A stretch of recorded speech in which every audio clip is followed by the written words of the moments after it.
Parents, if you're disappointed in your teen's SAT score and you have no idea how to improve it, make sure to watch this quick 5-minute video. For those of you guys who don't know me yet, my name is Jared Wynn. I'm the founder and director of Geometry Guru's SAT Prep. And at this point in my career, I've helped hundreds of students increase their SAT scores so that they can go to their dream colleges or qualify for scholarships. With that being said, let's get straight into it, family. I'm going to show you guys the guide, the complete step-by-step guide on how to raise your teen's SAT scores in 12 weeks or less. Both these students, Ryan and Ainsley, were both with my program for only 6 weeks. And actually, Ainsley has another 6 weeks with us. Now, Ryan got a 1530 using this exact same method, which is the top 1% score. And Ainsley was able to increase her score 200 points from an 1170 to a 1370. The reason why I bring these both up to you is because, number one, it doesn't matter where your teen is scoring. They could be scoring an 1100, they could be scoring a 1400, 1300, right?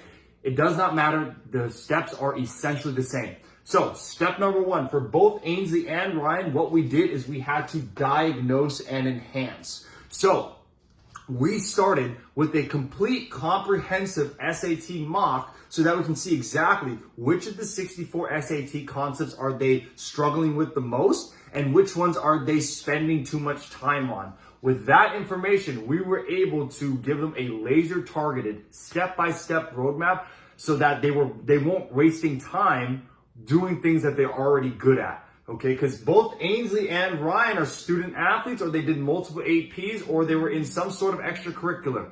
What that means is they did not have the luxury of spending 3 to 4 hours every single day doing SAT prep. So we needed to make sure that all the things that they were doing were structured and mimic those same weaknesses, right? Targeting those specific weaknesses so that every time they do practice, it's efficient.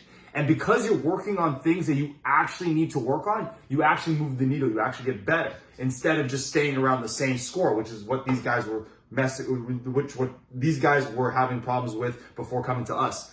Okay?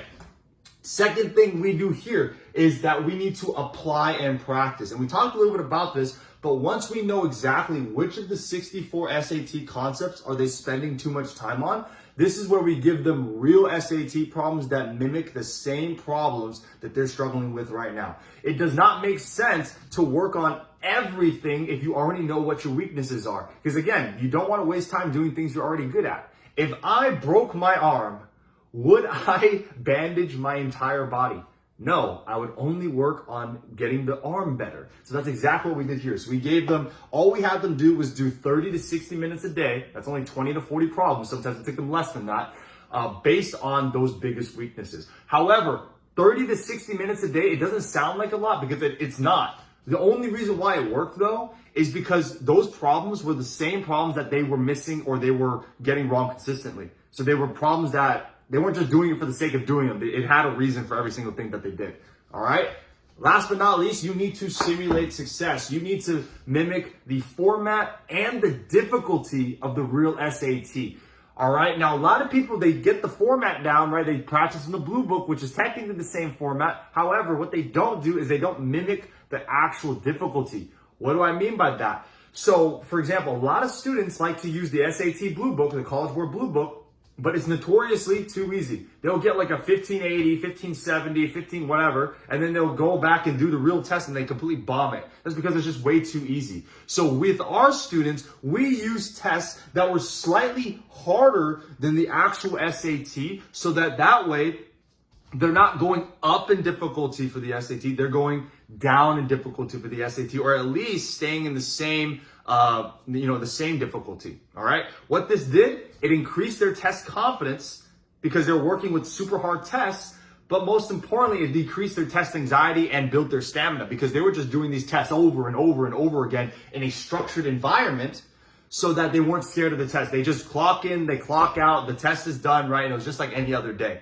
So for reference, Ryan was scoring at most a 1500 on our tests. Right? And he scored a 1530 on the real one, which means that our test was about 30 points more difficult for him. Ainsley scored a 1370 on her latest diagnostic with us and ended up scoring the exact same thing. So that the problem with a lot of students is they don't have the predictability, right? They're just like, I don't know if I'm actually going to get a 1500 if I get a good score on the Blue Book exam. So this part right here gets rid of all of that uncertainty, okay? I hope that this guide was helpful. Again, it's only 5 minutes long because it's not rocket science. If you guys want additional support in your SAT, just make sure you can send me an email or you can send me a message. It doesn't matter, whatever questions that you have. You don't need to work with me, right? I'll answer your questions, no obligation, okay? Have a great rest of your day. I'll see you guys soon.